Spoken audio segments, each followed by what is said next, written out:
Chuck, we're going to flip it back to you. We talked about what some of these problems are, what to look out for. Why are we here? What's your take on why we're here? Yeah, and so we understand now that technology isn't delivering what was promised in most cases. And so I think we need to understand the whys. And I think Tom mentioned a few and Jeff mentioned a few, which I think are great. And I want to throw out some more questions and my take on some of the bigger whys. So technology alone, like Jeff was mentioning, can't necessarily be the root of the problem, because there's a lot of technologies out there. Sometimes it works and sometimes it doesn't. And so you can take, A to Z different technologies, and you have scenarios where it is working a little bit, and then you have a lot of scenarios where it isn't working. So I don't think technology is the root of the problem, because again, it's just a tool. And but even though there are some flawed technologies out there, so could it maybe be the management of the implementation process, how people are actually managing the implementation process? Could it be the methodology itself, right? So even if you have the best manager in the world, just their approach to implementing the technology is the issue. Could it be executive buy-in from the firm or the organization? Could it be that the technology was trying to solve a problem that didn't exist? Could it be that the technology was solving the wrong problem?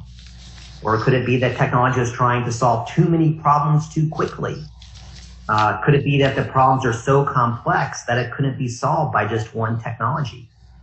Could it be that the technology had to be so complex to solve the complex problems that the system was too hard to learn and to use?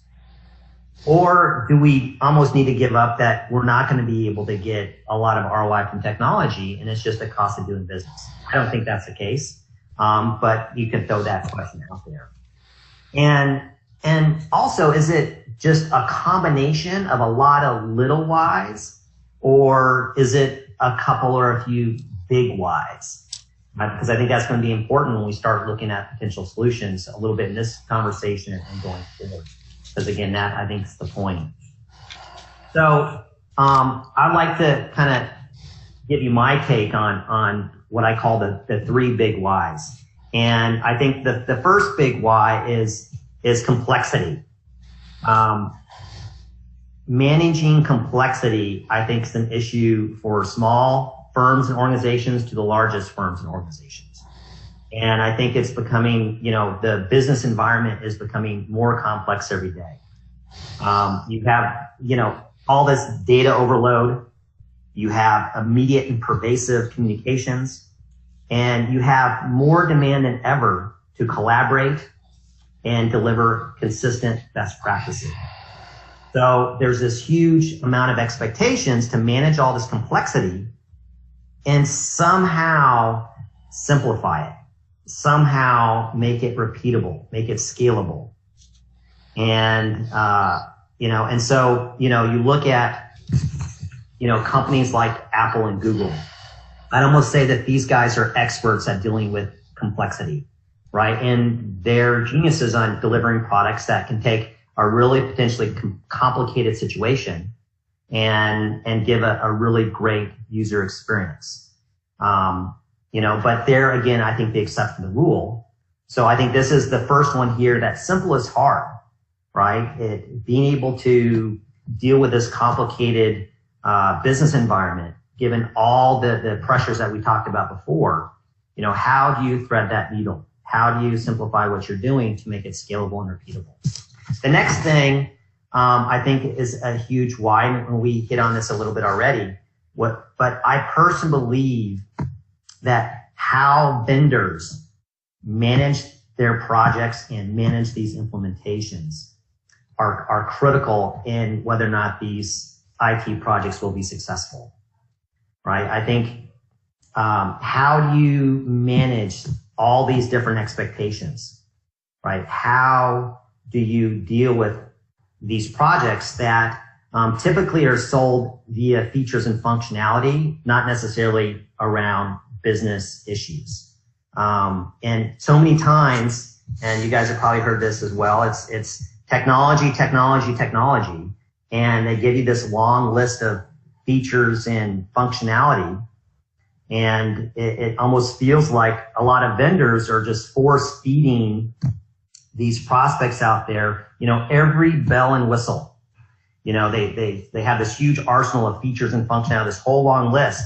And whether or not you need it doesn't really matter. It's just look at all the things that we can do.